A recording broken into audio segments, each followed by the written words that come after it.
The grand ballroom of the Celestial Hotel sparkled with an almost aggressive opulence that Saturday evening. Crystal chandeliers, each worth more than a luxury sedan, cast prismatic light across marble floors, so polished they reflected the designer gowns and bespoke suits of the elite gathering below. The air itself seemed expensive, perfumed with imported fragrances, aged wine, and the unmistakable scent of old money meeting new ambition. This was not just another corporate event. This was the culmination of 18 months of negotiations, countless boardroom battles, and the kind of wheeling and dealing that broke or made empires. Hale Quantum Systems, the darling of Silicon Valley's tech scene, was about to sign an $800 million partnership deal that would cement its position as a global leader in quantum computing technology. The guest list read like a who's who of international finance and technology. Venture capitalists from Sand Hill Road mingled with oil magnates from the Middle East. European aristocrats with hereditary titles made small talk with self-made billionaires from Asia. Everyone who was anyone had received the coveted black invitation with its silver seal, a symbol that you had arrived, that you mattered, that you belonged to this exclusive circle of power and privilege. The dress code was unspoken, but universally understood. Wear your wealth. Designer labels were the minimum entry requirement.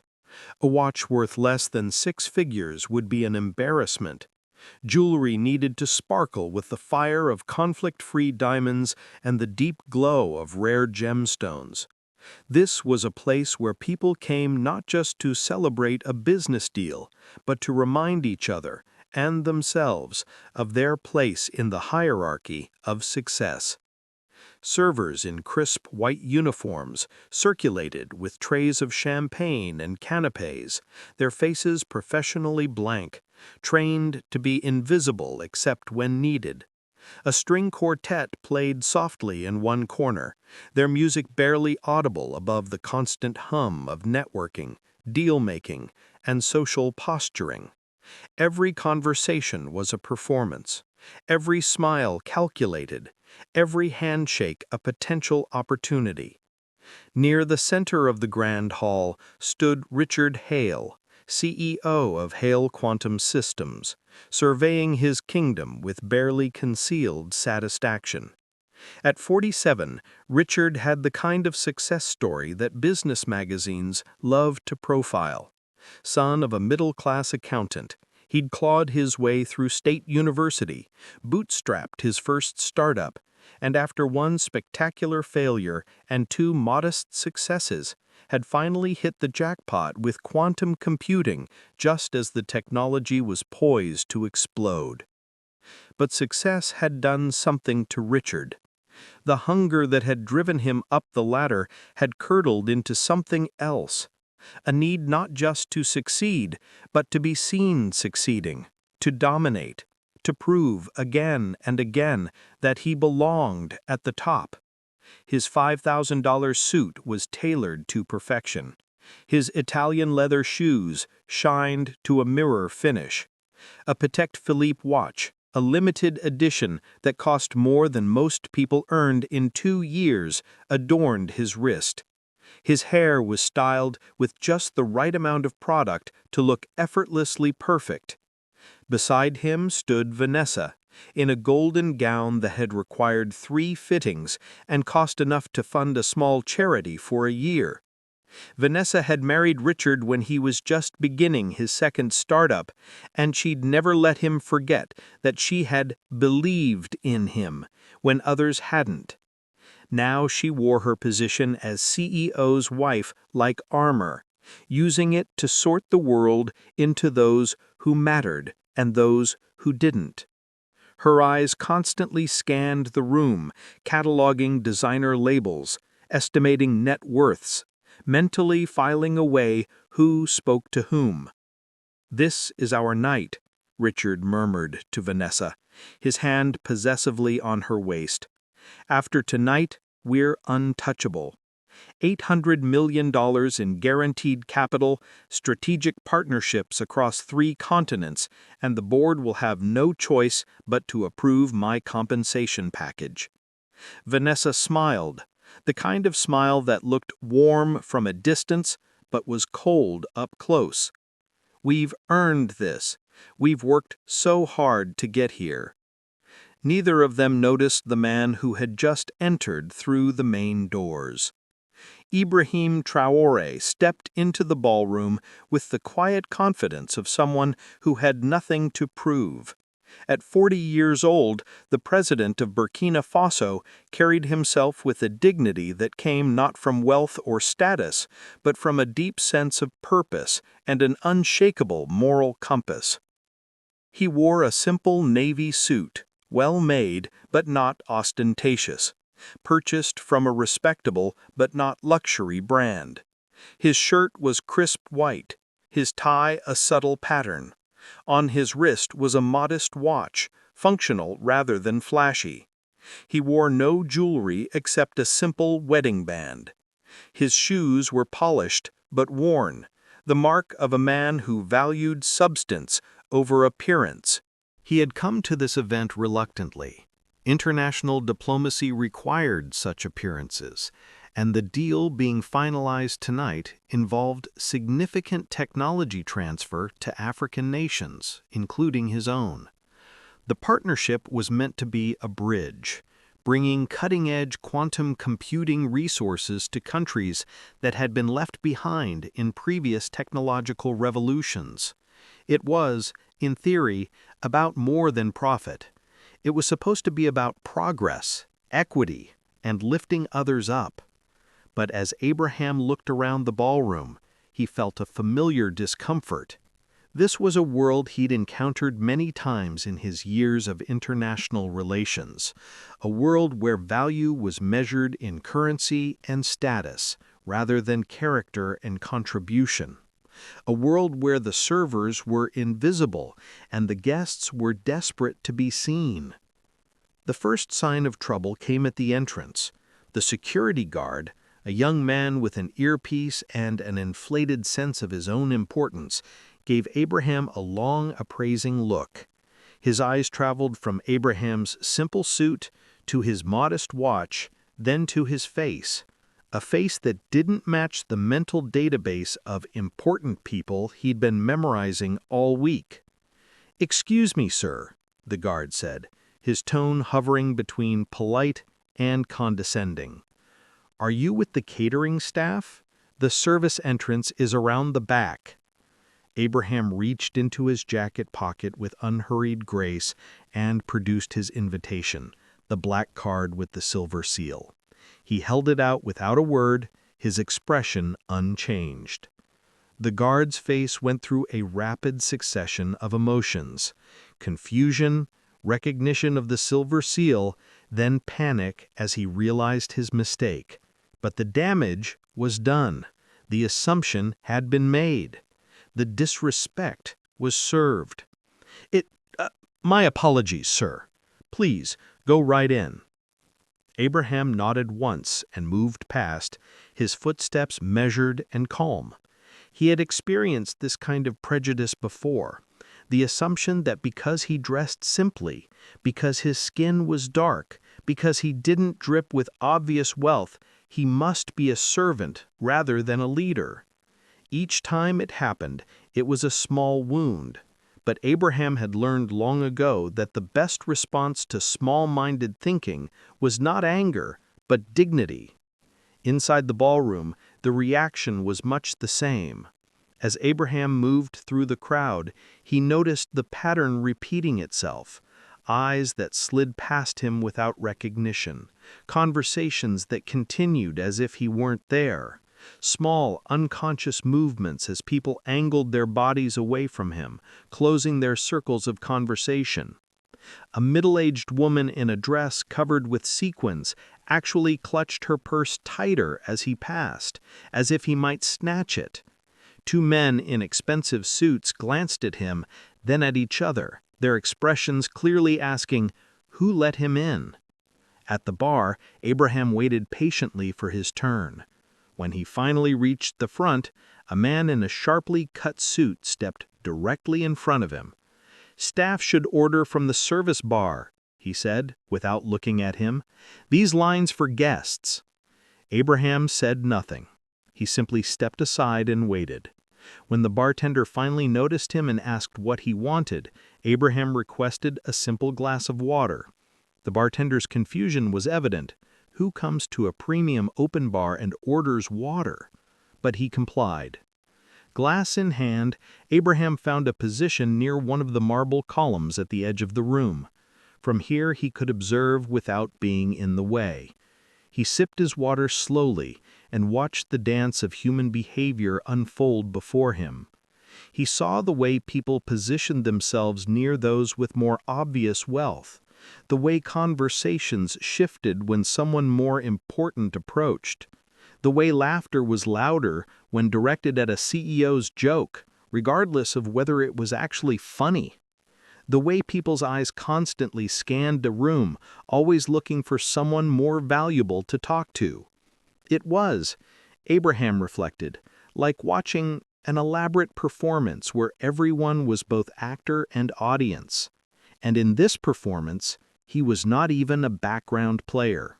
He was a stagehand who had wandered into view. What none of these people knew, what their prejudices and assumptions had blinded them to, was that the man they were dismissing so casually held more power over tonight's proceedings than anyone in the room except perhaps the deal's lawyers. Abraham wasn't just a president. He was the primary partner in the African consortium that was bringing $800 million to the table. His signature was required. His approval was essential. And with each small slight, each casual dismissal, each moment of unconscious prejudice, his assessment of Hale Quantum Systems and its leadership was shifting. Ibrahim had learned through years of political and diplomatic work that character revealed itself in small moments more than grand gestures. How people treated those they perceived as beneath them told you everything about their true values. And what he was seeing tonight was deeply troubling. Still, he waited. He observed. He gave them chances to see past their assumptions. But as the evening wore on, those chances were running out. At precisely 8:30 p.m., the lights dimmed, and a spotlight illuminated the stage at the far end of the ballroom. The conversations hushed to an expectant murmur. This was the moment everyone had been waiting for, the formal announcement of the deal that would reshape the quantum computing landscape. A smooth-voiced master of ceremonies took the microphone, his professional enthusiasm filling the room. "Ladies and gentlemen, esteemed guests, thank you for joining us on this historic evening. Tonight, we celebrate not just a business partnership, but a vision of the future. A future where quantum computing technology transforms everything from medical research to climate science, from financial systems to space exploration." Applause rippled through the crowd. Phones were raised to capture the moment. This was social media gold, proof that you were present for something significant. "It is my great honor," the MC continued, "to announce that Hale Quantum Systems has finalized a landmark $800 million partnership with the African Quantum Initiative, bringing transformative technology to emerging markets and establishing new paradigms for international cooperation in the tech sector." More applause, louder now. Richard Hale stepped onto the stage, his smile wide and practiced. Vanessa stood at the base of the stage, her phone recording every moment. Thank you," Richard began, his voice filled with false humility. "This partnership represents years of hard work, dedication, and vision. We at Hale Quantum Systems have always believed that technology should serve humanity, that innovation should lift all boats, that progress should be inclusive. Ibrahim, still standing by his column, listened carefully to the words. They were the right words, the noble words, but words were cheap. It was actions that mattered. And so far the actions he'd witnessed tonight had told a very different story than the one Richard was selling from that stage. Tonight, Richard continued, we're not just signing a contract. We're building bridges. We're creating opportunities. We're proving that when vision meets capital, when innovation meets investment, amazing things can happen. The speech went on for 15 minutes, filled with business jargon, inspirational platitudes, and carefully crafted sound bites designed for tomorrow's press releases. Richard was good at this, the performance of leadership, the theater of success. He knew exactly when to pause for effect, when to gesture broadly, when to make eye contact with specific influential people in the crowd. But as Ibrahim listened, he heard what was missing from the speech: any real understanding or respect for the African partners. Richard spoke about bringing technology to emerging markets, as if Africa was an empty vessel waiting to be filled with Western innovation. He talked about creating opportunities, as if opportunities were gifts bestowed by the generous rather than rights to be claimed by the capable. There was no mention of African engineers, African innovators, African scientists. No acknowledgement that partnership meant mutual respect and shared vision. It was all framed as benevolent assistance from the advanced to the developing, and that framework revealed everything. As Richard finished his speech to enthusiastic applause, Ibrahim made a decision. He had seen enough. The disrespect wasn't just personal, it was systemic. It wasn't just about how they'd treated him tonight. It was about the fundamental attitude that allowed such treatment. An attitude that would inevitably poison any partnership, that would undermine the very goals this deal was supposed to achieve. He pulled his phone from his pocket, the simple gesture unnoticed by everyone in the room. His fingers moved quickly, composing a brief message to his chief of staff back in Burkina Faso and the lead negotiators for the African Quantum Initiative.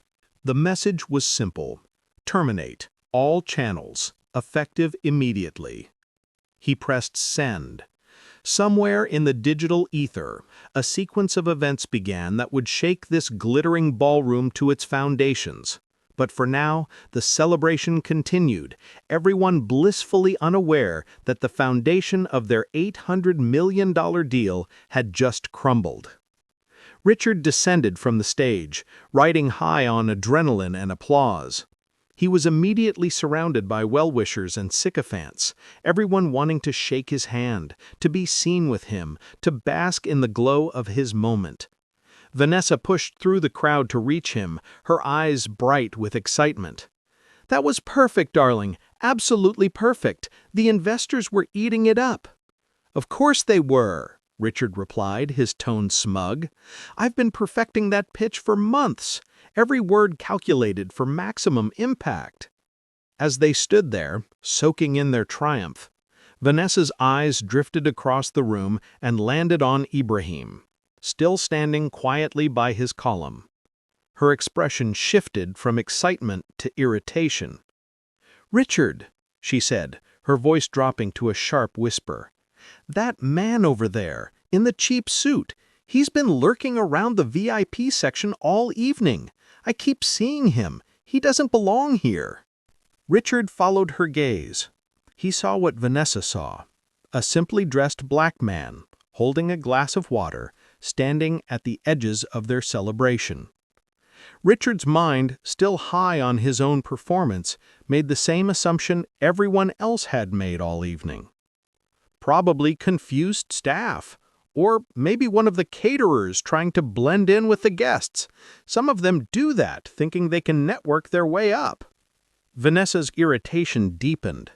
Well, it's inappropriate. This is a VIP event. We can't have random people wandering around. It looks bad.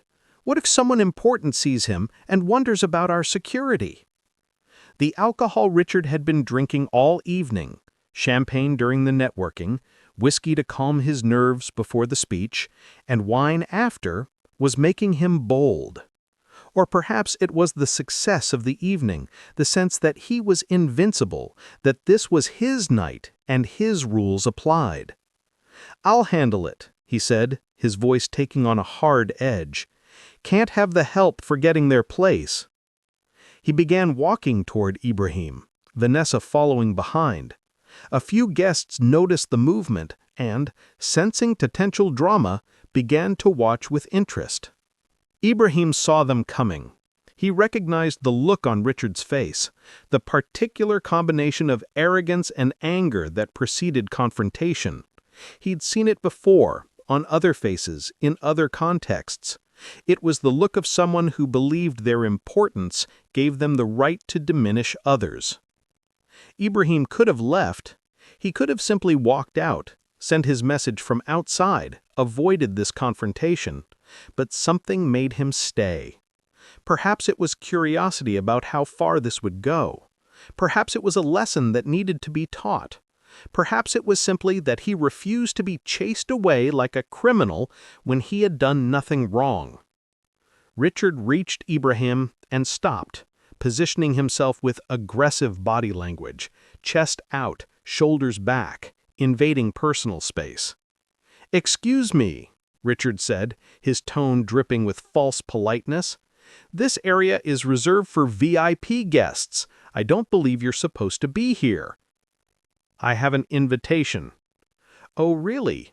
And who exactly invited you? Because I know everyone on our guest list and I don't recall—" "I'm here as a representative of the African Quantum Initiative," Ibrahim said quietly. Richard's expression flickered with confusion, then dismissal. "The AQI representatives are all at the head table. I met them myself, so unless you're one of their assistants—" "I'm not an assistant." Vanessa had sidled up beside Richard. "Look," she said, her voice sharp, "we don't know who you are or how you got in here, but this is a private event. If you're looking for work, there are proper channels. You can't just show up in a borrowed suit and—" "My suit isn't borrowed," Ibrahim said, a slight edge entering his calm voice for the first time. "Well, it certainly looks it," Vanessa snapped. She gestured at her own designer gown, at Richard's expensive suit. "Look around you. This is a formal event. There are standards. If you can't meet them, you shouldn't be here." A small crowd had gathered now, drawn by the confrontation. Phone cameras were starting to appear. This was the kind of drama that would make great social media content later. The CEO putting an interloper in their place. One woman whispered to her companion, "I knew something was off about him. He's been sneaking around all evening." A man in a Rolex watch nodded sagely. "Security is too lax these days. Anyone can get in." Richard, emboldened by the audience and Vanessa's support, reached out and touched Ibrahim's sleeve, his fingers gripping the fabric with unnecessary force. "This suit, this is what, Men's Warehouse? A rental, maybe? While you're doing this performance, our actual guests are uncomfortable, so I'm going to have to ask you to leave." Ibrahim looked down at the hand on his sleeve, then back up at Richard's face. For just a moment, something flashed in his eyes, not anger, but a kind of profound disappointment. The look of someone watching a person fail a test they didn't even know they were taking. "Remove your hand," Ibrahim said quietly. The authority in his voice was subtle but unmistakable. Several people in the crowd felt it, a shift in the air, a sense that something important was happening, but they couldn't quite grasp what. Richard, too drunk on power and alcohol to notice, laughed instead. "Or what? You'll call security? I am security here. This is my event, my company, my world, and you don't belong in it." He turned to Vanessa. "Get me a glass of wine." Let's make sure our friend here understands exactly what kind of party this is." Vanessa, delighted by Richard's boldness, snatched a glass of red wine from a passing server's tray. The server started to protest. That was meant for table 6, but Vanessa's glare silenced him. She handed the glass to Richard with a smile that was all teeth and no warmth. "Here you go, darling. Show him how we handle gatecrashers." Richard took the glass, held it up to examine the deep red color, and looked at Ibrahim with mock consideration. "You know what the problem is with people like you?" Richard said, his voice loud enough now that half the ballroom could hear. "You see successful people and you want to play dress-up. You want to pretend you belong. But you can't fake class. You can't fake success. It shows." He swirled the wine, splattering a few drops onto the white marble floor. "Maybe this will help you remember your place," Richard continued. "Consider it a baptism, washing away your delusions of grandeur." Time seemed to slow. Several people in the crowd realized something terrible was about to happen. A few reached out as if to stop it, but too late. Cameras were recording now, dozens of them, capturing every moment for posterity. Richard raised the glass and with a theatrical flourish and a cruel smile threw the entire contents directly at Ibrahim Traoré. The red wine arced through the air. $200 bottle of Bordeaux transformed into a weapon of humiliation. It struck Ibrahim's chest, splashing across his navy jacket, soaking into his white shirt, spattering his face and neck. The liquid was cold and shocking, the smells sharp and acidic. The ballroom erupted in gasps, nervous laughter, and shocked exclamations. Phones were raised higher. This was the content that would go viral, the moment when someone was publicly destroyed for the entertainment of others. Vanessa was laughing openly now, her hand covering her mouth in mock horror, while her eyes danced with malicious delight. "Oh dear," she said loudly. "Maybe now you'll think twice before crashing VIP events." Several people in the crowd were laughing too, not everyone, but enough. Enough to show that cruelty, when performed by the powerful against the seemingly powerless, could be entertainment. Richard stood there, empty wine glass in hand, a victorious smirk on his face. He looked around at the crowd, feeding off their reaction, feeling like he'd just won something important. And Ibrahim Traoré stood absolutely still. Ibrahim reached up, slowly, deliberately, and with 2 fingers wiped a single drop of wine from his cheek. His movements were precise, calm, almost meditative. Then he looked at Richard, not with anger, not with hatred, but with something far more powerful, absolute clarity. He said nothing. No curses, no threats, no demands for apology. He simply looked at Richard the way a teacher might look at a student who had just revealed they'd learned nothing. Disappointed, resigned, resolved. Then he straightened his jacket with one hand, adjusted his collar, and without a single word, without a backward glance, began walking toward the exit. His footsteps echoed in the sudden quiet. The earlier laughter had died away, replaced by an uncomfortable silence. Because something about the way Ibrahim walked, the absolute dignity in his bearing, the unshakable calm in his movement, made several people in that room realize that they had just witnessed something terrible. A waiter standing near the kitchen door whispered to his colleague, "That man walks like he owns the place." "Maybe he does," the other waiter replied, quietly, a note of awe in his voice. As Ibrahim passed through the crowd, people instinctively moved aside, not because they feared him, but because they sensed something in him, a presence that commanded respect even in the moment of his supposed humiliation. One elderly businessman who had built his fortune through decades of reading people and situations watched Ibrahim leave and felt a cold dread settle in his stomach. He turned to his wife and whispered, We need to leave. Now. What? Why?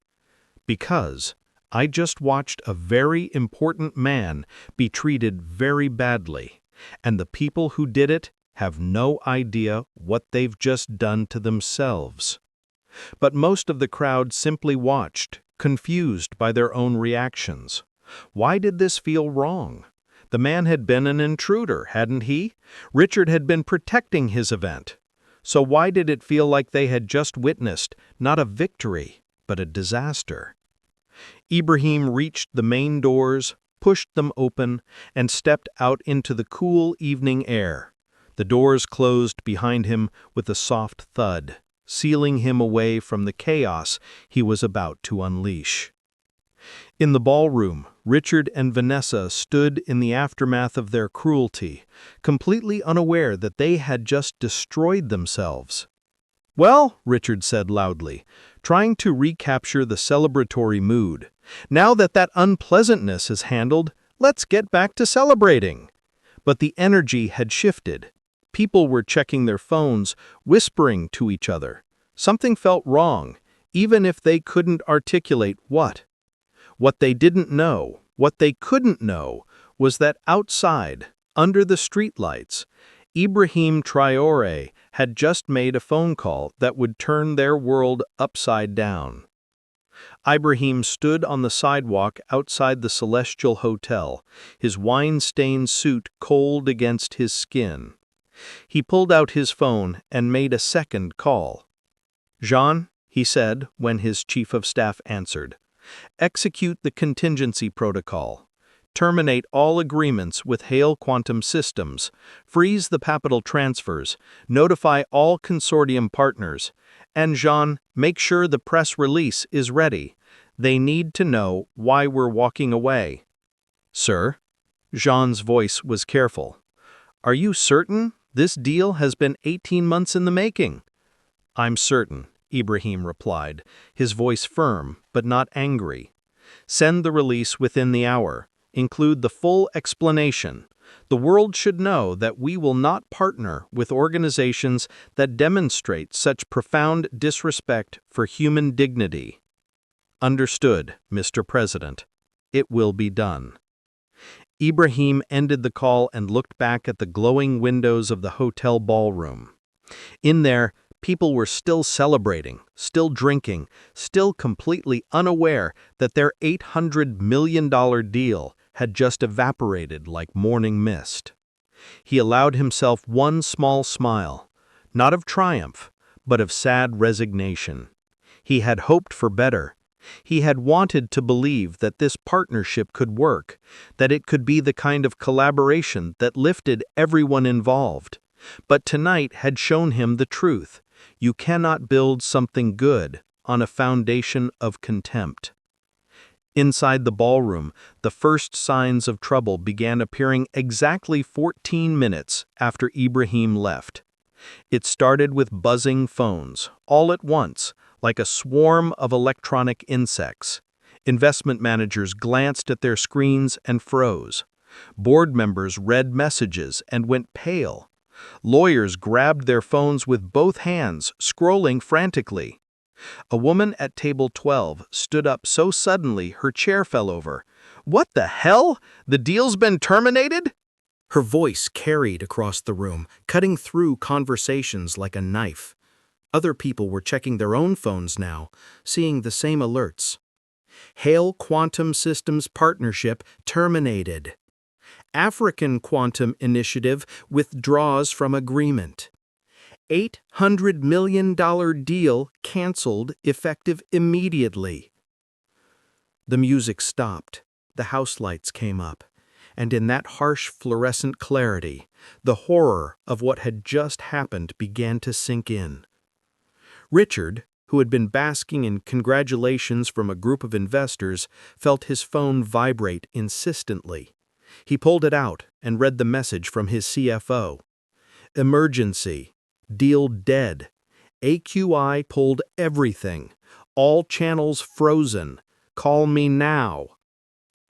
The color drained from Richard's face. No, this can't be happening." Vanessa grabbed his arm. What? What is it? The deal. Richard's voice was hoarse. They've canceled it. The entire partnership. Gone. Around them, the ballroom was descending into chaos. People were shouting into phones, demanding explanations. Others were already heading for the exits, not wanting to be associated with what was clearly becoming a disaster. The investors, the people Richard needed most, were backing away from him like he was contaminated. One of them, a silver-haired woman who controlled a billion-dollar fund, stopped in front of Richard. "I want to know exactly what happened. How did you lose an $800 million deal in the middle of the celebration party?" "I don't know," Richard protested. "There must be a mistake, a miscommunication." "There's no mistake," said a voice from behind him. Richard turned to see Marcus Chen, the lead attorney for Hale Quantum Systems, holding his tablet with a grim expression. "I just received the official termination notice from AQI. It's legal, binding, and immediate. Every signature has been withdrawn. Every capital commitment canceled. Every technology transfer agreement voided. We have no recourse." "But why?" Richard demanded. "On what grounds?"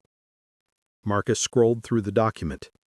"They cite, and I quote, fundamental incompatibility of values and demonstrated disrespect for human dignity. There's also a reference to an incident of public humiliation witnessed by multiple parties tonight." The words hung in the air like an accusation. Several people turned to look at the place where Ibrahim had been standing, where wine still stained the marble floor. A terrible understanding began to dawn on several faces simultaneously. One of the board members, a woman who had actually met some of the AQI representatives before, felt her stomach drop. "Oh God," she whispered, "please tell me you didn't." She pulled up a photo on her phone, a professional headshot from an international business summit 6 months ago. She held it up, her hand shaking. "Was this the man? The one you poured wine on?" Richard and Vanessa leaned in to look. The photo showed Ibrahim Traoré in formal presidential attire, standing with other heads of state. The caption read, "President Ibrahim Traoré of Burkina Faso and principal partner, African Quantum Initiative." The phone slipped from Richard's hand and clattered on the marble floor. When keeping it fake goes wrong. $800 million deal canceled after CEO's racist display. The story had everything social media loved: stark injustice, dramatic reversal, powerful visuals, and a clear moral lesson. Within 3 hours, it was trending globally. News outlets picked it up. Political commentators weighed in. Everyone had an opinion. An op-ed in the New York Times the next morning would call it a masterclass in how prejudice and arrogance destroy value. An economist on BBC would use it as a case study in why character matters in international business. A sociologist on CNN would analyze it as the perfect example of systemic bias in corporate culture. But the most devastating coverage came from African media outlets. They didn't just report the incident, they contextualized it within centuries of Western condescension toward Africa. They highlighted every moment of disrespect. The guard assuming Ibrahim was caterer, the guests dismissing him, Richard's casual cruelty. "This is how they see us," wrote one prominent Kenyan journalist. "Not as equals, not as partners, not even as people deserving a basic respect. President Traoré stood there with $800 million in his pocket, and they saw only a poor black man in a modest suit. Their loss is their own making." The hashtag #DignityNotDollars began trending across African social media. It became a rallying cry about demanding respect in international partnerships, about refusing to accept crumbs from tables where you weren't welcome as an equal. President Traoré himself issued a statement the following morning, delivered from his modest office in Burkina Faso. Last night, I attended a celebration in good faith, hoping to finalize a partnership that would bring technological advancement to our continent. Instead, I witnessed a culture of contempt masquerading as corporate success. To my fellow Africans, we do not need partners who see us as inferiors. We do not need deals that require us to accept disrespect. We will build our own future with partners who respect our dignity. The statement was shared millions of times. Several other African nations publicly announced they would not pursue partnerships with Hale Quantum Systems. Even some European and Asian companies, sensitive to the optics and genuinely disturbed by the incident, began quietly distancing themselves from Hale. Back in Silicon Valley, Richard and Vanessa's world was collapsing with stunning speed. Their personal social media accounts were flooded with thousands of comments, each more scathing than the last. You humiliated a president and thought there would be no consequences? This is what happens when you mistake a person's clothing for their character. Money can't buy class. You two are living proof. Imagine being so blinded by your own arrogance that you destroy your own company. The professional consequences came even faster. By Sunday morning, less than 12 hours after the incident, Hale Quantum Systems stock had plummeted 47% in after-hours trading. The opening bell on Monday would see it fall even further. Major investors were pulling out. 3 board members resigned in a coordinated statement that made it clear they wanted no association with the company's leadership. The company's other international partnerships were suddenly under review. Key employees were updating their LinkedIn profiles and reaching out to recruiters. Richard sat in his home office, surrounded by the trappings of his success. The awards on the walls, the photographs with celebrities and politicians, the expensive art that he'd bought because someone told him it was important. All of it felt hollow now, like props in a play that had suddenly ended. His phone kept ringing. His lawyer, his PR team, his accountant. Board members demanding explanations. Journalists requesting comments. Each conversation was worse than the last. "We need to do damage control," his PR consultant said on one call. "A public apology, a donation to African charities, maybe a trip to Burkina Faso." "He won't see us," Richard interrupted, his voice hollow. "We tried." His office responded within an hour. The message was very clear. President Traoré has no interest in any communication with Mr. Hale or representatives of his company. Then we go through diplomatic channels. "It's over," Richard said, the words tasting like ash. "Don't you understand? It's over. The deal is dead, the company is dying, my reputation is destroyed, and I did it to myself." He ended the call and sat in silence, staring at his computer screen where dozens of news articles about the incident were displayed.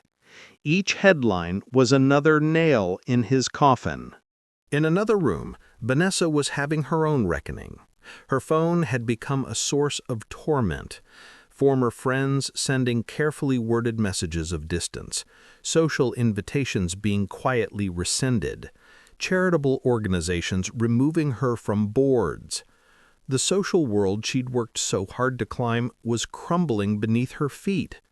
She'd tried posting an apology on Instagram, a carefully filtered photo of herself looking somber, with a caption about learning and growing, and committing to do better.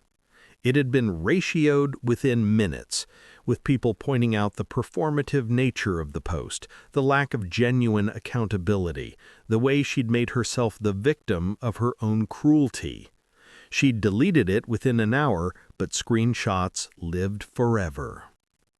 3 days after the incident, Richard and Vanessa stood outside a modest house in a quiet neighborhood far from the glittering towers of Silicon Valley. The contrast was jarring. They'd expected embassies, security details, the trappings of presidential power. Instead, they found themselves in a simple, well-maintained home in a middle-class area where children played on the sidewalk and neighbors knew each other's names. This was where President Traoré stayed when he visited the United States, not in luxury hotels or exclusive compounds, but in the home of a friend from his university days, a fellow who'd immigrated to America decades ago and now worked as a civil engineer. The door was answered by Ibrahim himself, dressed in casual clothes, jeans and a simple button-down shirt. He looked at them without surprise, as if he'd been expecting this desperate pilgrimage. "Mr. President," Richard began, his voice cracking, "please, we need to speak with you." Ibrahim was silent for a long moment, studying them both. He saw the desperation in their eyes, the sleepless nights etched in their faces, the way they stood like penitents at a confessional. But he also remembered the wine on his face, the laughter in their eyes, the casual cruelty of people who believed their power made them untouchable. "Come in," he said finally, stepping aside. They followed him into a small living room, furnished with comfortable but inexpensive furniture. On the walls were photographs, Ibrahim with farmers, with school children, with ordinary citizens of his country. Not staged photo ops, but real moments of connection. Ibrahim gestured to a couch, and they sat, perched on the edge like nervous students called to the principal's office. He took a chair across from them and waited. Vanessa broke first, tears streaming down her carefully made-up face. She said, "We're so sorry. We didn't know who you were. We made a terrible mistake." "You're sorry you didn't know who I was," Ibrahim said quietly, "but are you sorry for how you treated someone you thought was nobody?" The question hung in the air, unanswerable, because they both knew the truth. If Ibrahim had been exactly who they thought he was, a simple man in a modest suit who had somehow gotten into their party, they wouldn't have felt bad at all. They'd have felt justified. Richard tried a different approach. "We can make this right. A public apology, reparations. We'll establish scholarships for African students. We'll fund technology programs in Burkina Faso. Whatever you want." "What I want," Ibrahim said, his voice still calm but with an edge of steel. "Mr. Hale, let me tell you about disproportionate. I come from a country where people work their entire lives and never earn in total what you spend on a watch, where children walk miles for clean water while you bathe in luxury, where dignity is all many people have, and you tried to take that from me too." You ask if the consequences seem disproportionate? I ask you, what were the proportions when you threw wine on a stranger because you judged him unworthy of basic respect? What were the proportions when you decided that someone's appearance gave you the right to humiliate them publicly? The truth is, Mr. Hale, you've always lived in a world where your actions had consequences for others, but rarely for yourself. You've made mistakes before, I'm sure, cut corners, treated people poorly, but your wealth and position insulated you from the results. This time, you chose the wrong person to misjudge. Not because I'm a president, but because I had the power to show you what accountability actually looks like. Vanessa was sobbing now, her carefully constructed facade completely shattered. "We've lost everything," she whispered. "No," Ibrahim corrected gently. "You've lost money and status. Those aren't everything. I've met people who have nothing material but possess wealth of spirit you can't imagine. The real tragedy isn't that you lost a deal or your reputation, it's that even now, even after everything, you still measure loss in dollars rather than dignity. He stood up, indicating the conversation was over. I'm not going to restore your deal. I'm not going to repair your reputation. Those are consequences you'll have to live with. But I will tell you this doesn't have to be the end of your story. What you do next, how you choose to learn from this, whether you become better people or bitter people, that's still up to you. Richard and Vanessa stood as well, understanding they'd been dismissed. There would be no miraculous forgiveness, no Hollywood ending where everything was resolved with a heartfelt speech. As they reached the door, Ibrahim added one more thing. For what it's worth, I don't hate you. I'm disappointed by you, which is different. I'd hoped for better. But humanity often falls short of hope. The question is whether we learn from the falling. The door closed behind them with a soft click, final and irrevocable. In the weeks and months that followed, the incident became a case study taught in business schools around the world. The Hale incident, they called it, examining it from every angle, the psychology of prejudice, the dangers of corporate arrogance, the importance of cultural sensitivity, the power of social media to hold leaders accountable. Hale Quantum Systems never recovered. The company was eventually sold for parts, its promising technology acquired by competitors who carefully scrubbed any association with Richard Hale's name from the products. Richard himself faded from public life, occasionally spotted at minor tech conferences, a cautionary tale walking among the ambitious. Vanessa divorced him 18 months after the incident. Not because she blamed him specifically, they'd both participated equally in the cruelty, but because their marriage had been built on a foundation of shared status and success, and with those gone, there was nothing left to hold them together. The African Quantum Initiative, meanwhile, found new partners, companies and nations that approached them with genuine respect and collaborative spirit. Within 3 years, they'd built a quantum computing research center in Accra that became internationally renowned. Several breakthroughs in quantum encryption came from African researchers, giving the lie to the old prejudices about who could innovate and who could lead. President Ibrahim Traoré continued his work with quiet determination. He rarely spoke about the incident publicly, preferring to let his actions speak louder than the drama. But in private conversations with young leaders, he sometimes shared the story as a teaching moment. Character, he would say, is not what you do when everyone is watching. It's what you do when you think no one important is watching. Those people thought I was nobody, so they treated me as such. They revealed who they truly were. And who you truly are will always, eventually, determine what you become. The video of the incident never completely disappeared from the internet. Every few months, it would resurface, shared by someone new discovering it, each generation using it to illustrate timeless lessons about prejudice, power, and the consequences of treating people as less than human. In Silicon Valley, a new phrase entered the local lexicon. When someone was caught behaving badly toward service workers, subordinates, or anyone they perceived as beneath them, others would say, "Careful, you're about to pull a Hale." It became shorthand for the kind of self-destructive arrogance that mistakes position for superiority and forgets that everyone deserves dignity. 5 years after the incident, a young MBA student was preparing a presentation on ethical leadership. She'd chosen the Hale incident as her primary case study, but something was missing. She wanted to understand not just what had happened, but why it mattered beyond the immediate consequences.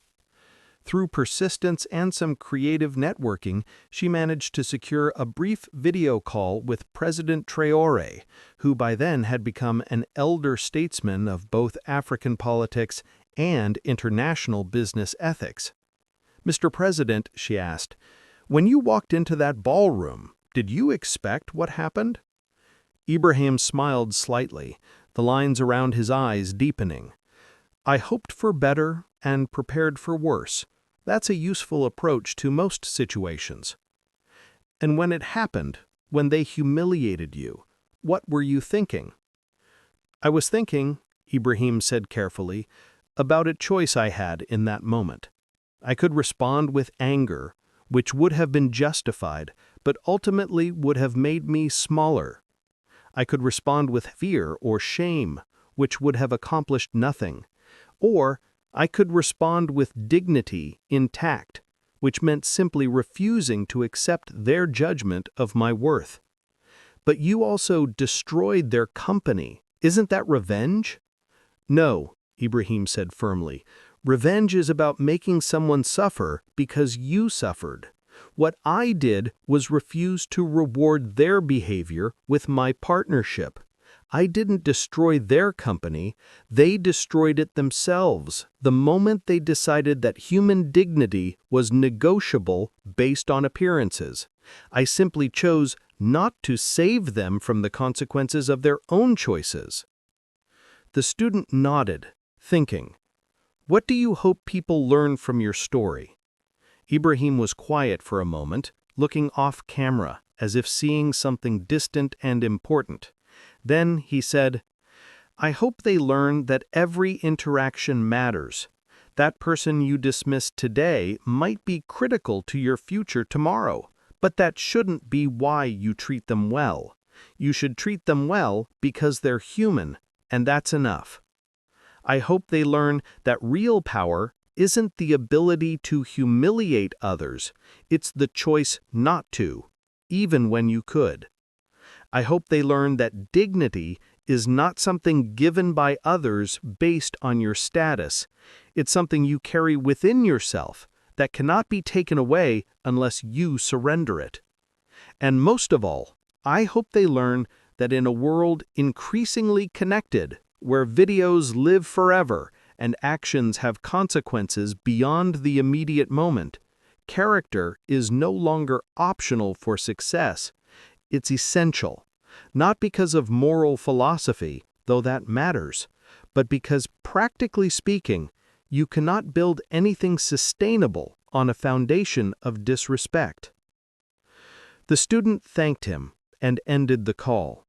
As she prepared her presentation, she realized that the story wasn't really about a canceled deal or a ruined reputation. It was about something much more fundamental, the immutable law that how we treat others, especially those we perceive as powerless, ultimately determines our own fate. In a storage facility somewhere in California, a Navy suit jacket hangs in an evidence bag. It was subpoenaed during one of the many lawsuits that followed Hale Quantum Systems' collapse, a material witness to both the incident and its aftermath. The wine stain is still visible, faded now but permanent. No amount of cleaning could remove it completely. In a way, it's a perfect metaphor. Some actions leave marks that never fully disappear, no matter how much you try to scrub them away. But Ibrahim Traoré owns another Navy suit now, similar to the one that was stained. He wears it sometimes to international summits and business meetings. It's just as modest, just as simple. And when people ask why he doesn't dress more formally for important occasions, he smiles and says, "I dress in a way that makes me comfortable and reflects my values. If someone cannot see past my clothes to the person wearing them, that tells me something important about them, and I'd rather know that truth at the beginning than discover it too late." The suit is a test, though Ibrahim would never call it that. It's a quiet assertion that dignity does not require decoration, that leadership does not need luxury, that respect should be given to the person, not the packaging.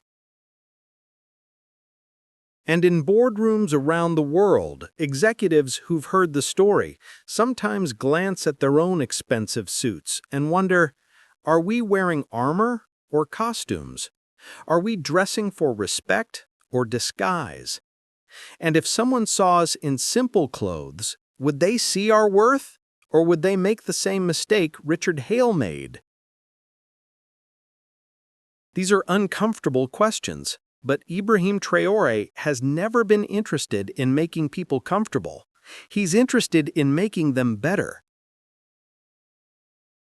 The wine stain may be permanent, but so is the lesson it taught. In an age of instant consequences and long memories, character has become currency, and those who forget that do so at their own peril. The story of what happened that night at the Celestial Hotel ballroom is still told in business schools and boardrooms, in leadership seminars and ethics classes, in quiet conversations between mentors and protégés. Each telling carries the same fundamental truth. Respect costs nothing, but disrespect can cost everything. And sometimes the person you underestimate is exactly the person who holds your future in their hands.